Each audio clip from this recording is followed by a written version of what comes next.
Hi everyone, welcome back to my channel.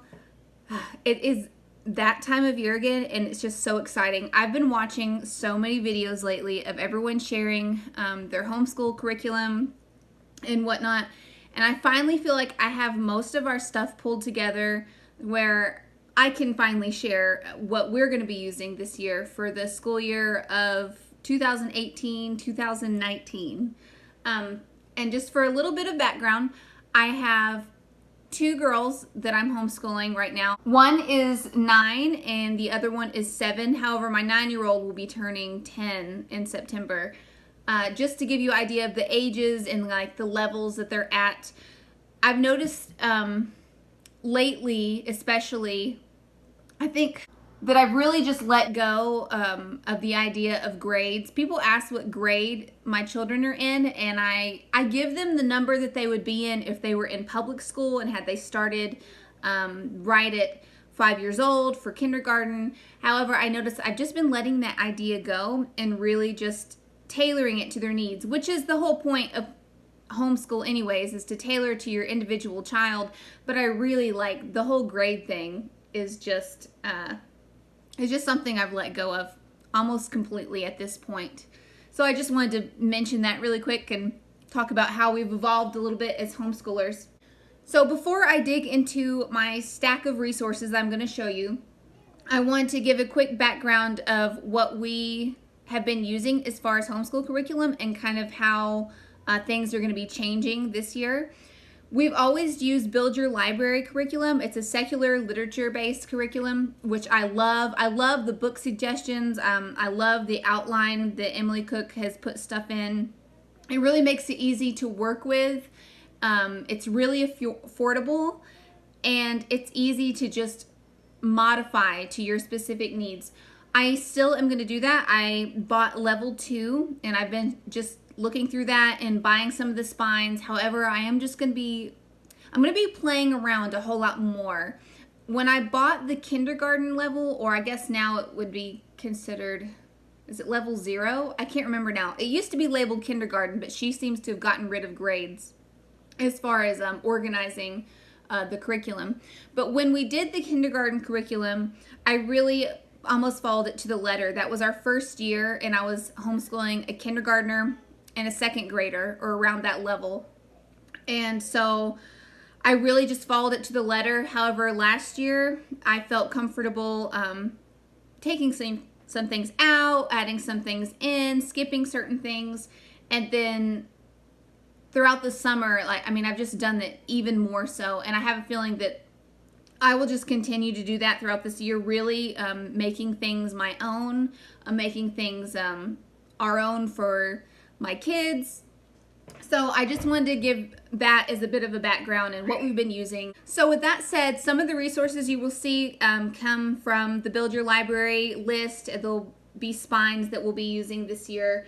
And I don't know, this year is kind of like a year of playing around. But that's enough talking. We're going to finally get into what you really came here to see. Now I'm going to start with the basics, and that is our handwriting. Still going to use Getty Dubay. I've used these ever since we started homeschooling. I really love them. They're cheap, affordable handwriting notebooks. They teach beautiful italic writing, and it kind of, when kids learn italic writing, it's apparently very easy for them to just move on into cursive, which is one of the main reasons why I bought the Getty Dubay. I got level E for my 9-year-old and level C for my 7-year-old. Now, another thing we're going to be focusing on this year is geography. My kids have actually been playing geography games on the iPad. Whenever I do actually let them use the iPad, they've been playing Stack the States, and now they're playing Stack the Countries. They love it, and they've gotten so good at really becoming familiar with maps and like state names and where they go. I mean, my 7-year-old can build the whole United States on that iPad app. All by herself. I don't need to read anything for her or help her. She knows where all her states go. So to kind of build on that interest right now, I got Draw the USA by Christina J. Drager. And it's like a step-by-step like drawing book or instructional drawing book. So you start at the very beginning, and you draw a general shape. And the shapes are obviously more simplified than what the actual state shapes are, but you get the idea. And then she gives you just really basic instructions. Like this one says, you know, draw this little rectangle thing. It says, next draw a diagonal line that goes from near the top right corner to near the bottom left corner. Perfect. Now you have Vermont on the left and New Hampshire on the right. And so you go through this book and then you just build on what you've drawn the last time. I don't think this isn't meant to be used all in one sitting. This is really meant for you to just slowly draw, and then you take out your paper when you're ready again, and add a few more states and label them. And I have just heard such good things about this that I had to get this and try this out. I don't know how long it will take us to draw our United States. I plan to do it too. I plan for each of us to have our own United States. But if we get it done fairly quickly, I would like to draw multiple United States this year and maybe decorate all of them differently and like turn them into a huge art project. I just thought that would be super fun. I really want to get creative with this book if my kids enjoy it. So I love that. I picked that up for geography. Another thing I got was the geography book, Activities for Exploring, Mapping, and Enjoying Your World by Carolyn Arnold.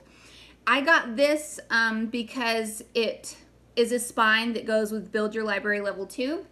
So that's the reason why I got this book. And then, you know, looking through it, I'm pretty happy with it. It's a pretty hands-on way to do geography, which I think is excellent.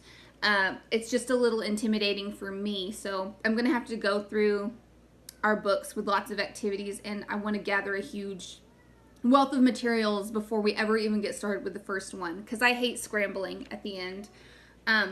So it's just a basic like little activity book for geography. So this is activity 3, and you make a compass rose outside with chalk right here. And I mean, some of these projects are really pick up and go. You probably already have the things that you need. Other things you're really gonna have to gather materials for. Again, I've just flipped through it. We haven't done any of it at all. As far as the contents, let's see, part 1 is find yourself on the earth. So it looks like you're studying latitude, longitude, some compass, getting familiar with compass, magnetic poles. Then it's mapping the earth is part 2. So I guess you'll be working with maps. One of the activities is to make a topographical map. I'm sorry that I'm not able to say that right now. So I guess like one of those 4D maps, you know, that you like, it's flat and then like you build like little hills and valleys. I don't know. It sounds really cool and fun and like a really in-depth project that will take us a while. But I want to do that with the kids. Part 3 is land. So like earthquakes, continents, volcanoes. And then, is that it? Part 4 is water all around. So that focuses like on the water part of geography. The water cycle, so a little bit of science in there too. Rivers, streams, ocean, lakes. And then, part 5 is weather and climate. So the wind, greenhouse effect, hurricane, and tornadoes. So I really hope that throughout this year, my kids will really start making the connections between science, history, geography. I mean, it's all connected. So it's like, this is a geography book, but it's so hands-on, it turns into like a science book, you know. I mean, all these things are interconnected, but that's one of the main points, is like to try to show our kids how everything is just so connected and not compartmentalized at all. So like here's a sample activity. It says island in a tub, and it says you can make your own small islands, peninsulas, isthmuses, and straits in a dishpan. You also may make some bays, inlets, and fjords. And for this project, you'll need like a water tub, and then you need sand, large rocks, the tub, and small plastic figures, and a pail of water. So again, that's like an activity that you could probably pull together. You don't need to go to the store or order anything online. So I don't know, I just think that sounds really fun, and these two books have really got me excited for geography this year, and I think we're really going to enjoy doing that. In the past couple years, I haven't really included much geography other than like looking at maps, so I think it'll be fun for them, and they seem really into that right now, so I was really excited to get both of those books. Now, as far as science this year, I'm really going to be pushing myself to kind of get outside of my comfort zone a little bit.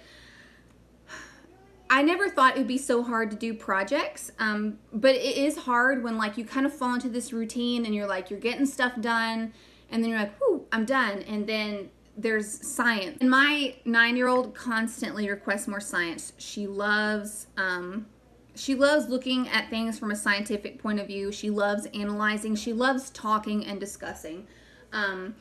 So again, I want to do as much science this year as possible and really make it a priority, not just like a once a week thing. But you know, a lot of projects are involved with science because I do feel like science, you need to be a little bit more hands-on.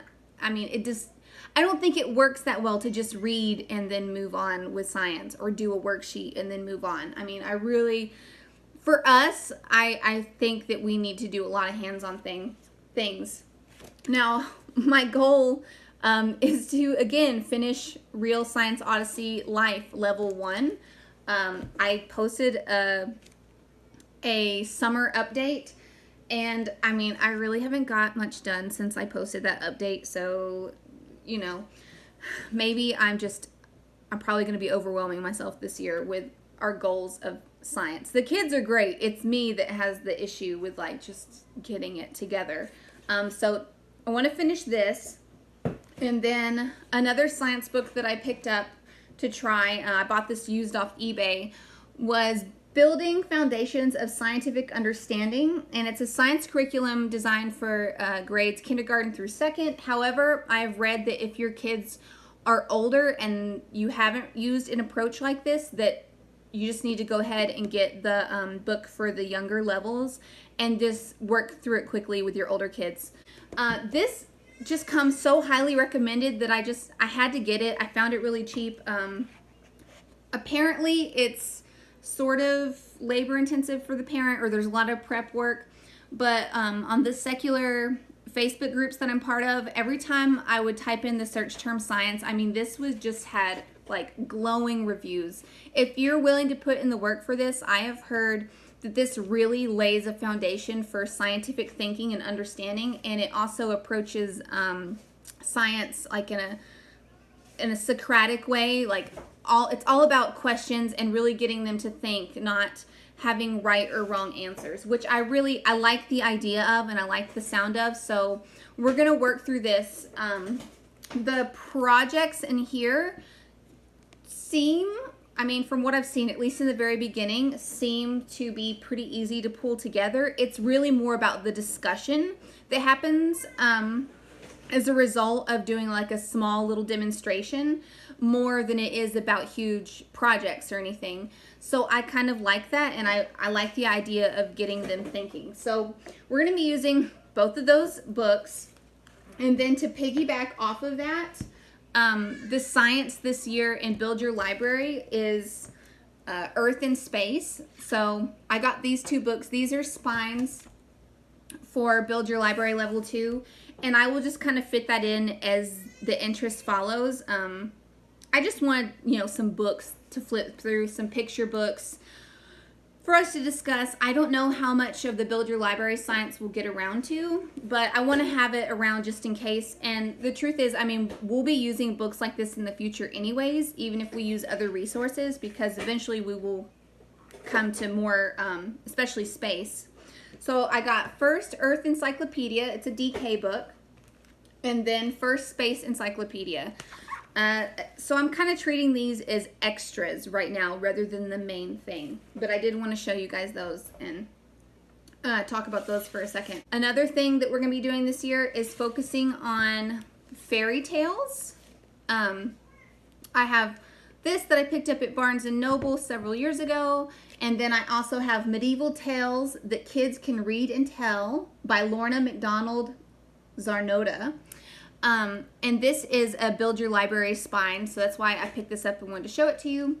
The tales in here are really short and meant to be elaborated on, I guess, because the whole theme of Build Your Library Level 2 is Middle Ages, so that's why, hence the medieval tales. And then to go with that, I grabbed our own Grimm's fairy tale book. So in addition to Build Your Library, we're also going to be incorporating more of a brave writer lifestyle. I plan to maybe put in a few arrows, choose some read alouds that can be arrows from the website. That's a cattail. And just sort of include those and work those in when we can around the Build Your Library read alouds, or if we want to sub something out.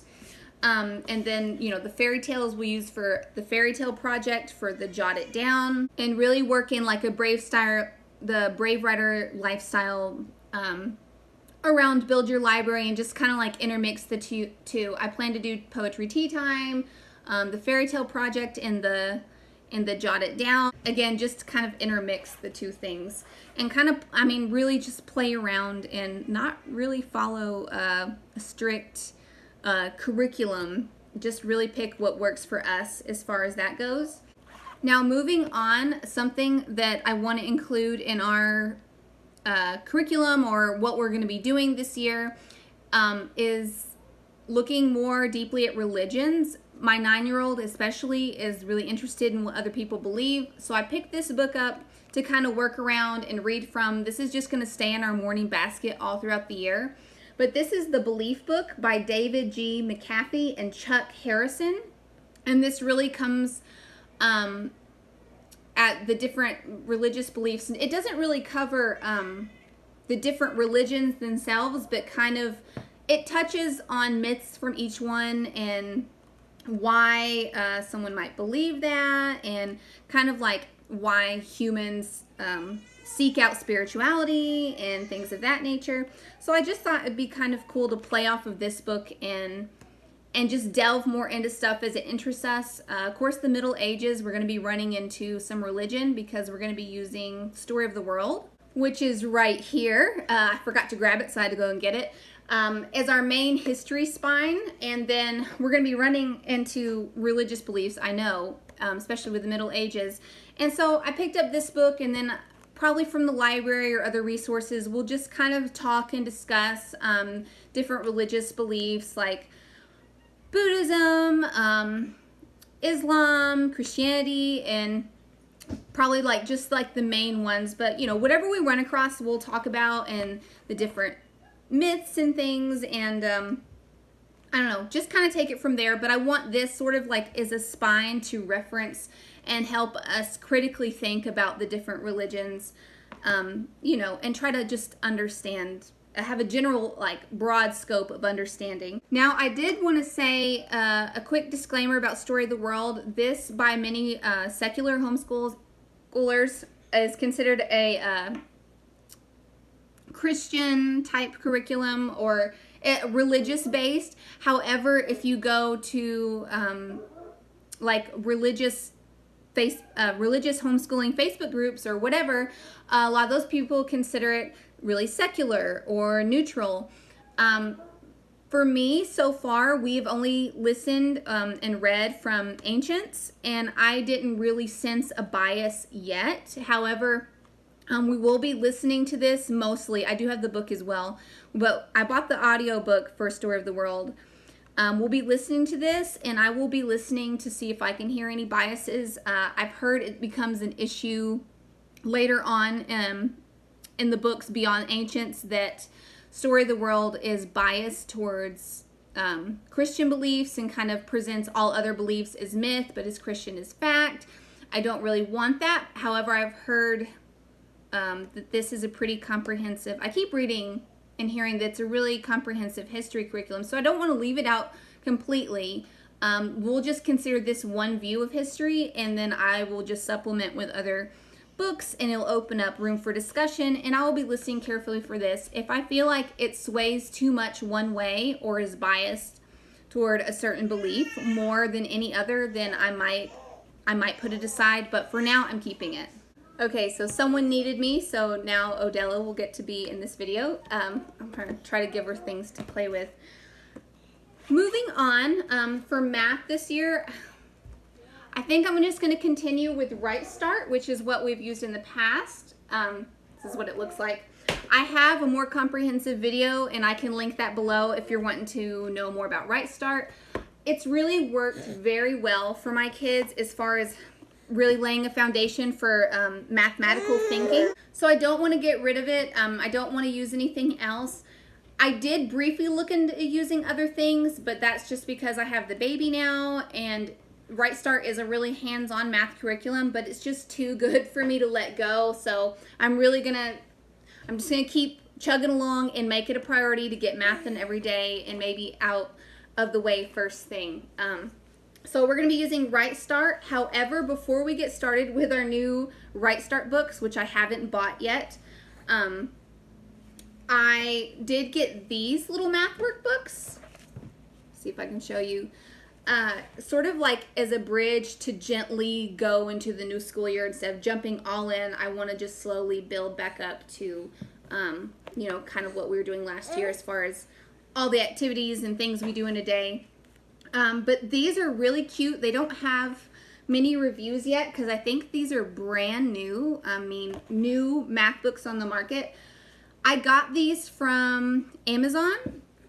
I can't remember what I was searching, but these popped up and they just look so pretty and cool. I got grade 4 Math Adventures Wizard School, and then Mad for Math The Enchanted Forest, which is around grade 1 to 2 is what it says. And these have been really cute and fun. We've already started doing these even though we just got them like a week ago. And it's kind of like story-based math. And like just fun and colorful activities for the kids to do. Each book has a theme, and like this one you're getting through like a wizard school and you're putting together different potions and stuff using your mathematical formulas, and then this one's like a fun little trip through the forest with cute characters, and these have just been really cute bridge type books. So we're going to be starting the year with those, so I wanted to include those in this video. Now let's see if I can wrap this up before it reaches like 35 or 40 minutes. I knew this was going to take a minute, but whoa. Now the last main thing that we're focusing on this year that I really want to make a priority out of and want to include more of than we did last year is art. I bought the spine books for art that's recommended for the Build Your Library Level 2. So those are the books I'm going to show you. The first one that I got was Great Artists. Let's see, Discovering Great Artists by Mary Ann F. Cole and Kim Solga, and it's hands-on art for children in the styles of the great masters. So this is like the activity book that we'll be referencing from. It looks like it kind of goes through and picks an artist, and you talk about their style, and then you try to replicate the style. So really basic, you know, book as far as like the history or the artist, but it's really more like as an activity reference book. So we'll be using this as we look at and study different artists. And then in addition to that, I got the Children's Interactive Story of Art. It says The Essential Guide to the World's Most Famous Artists and Paintings. And this one has an app that you can use with it. I don't think that I plan to use the app, but we'll see. I'm not big on like trying to get out an app or like, I don't know, electronic stuff when we're looking at books. I don't know. I just can't get into doing that kind of thing.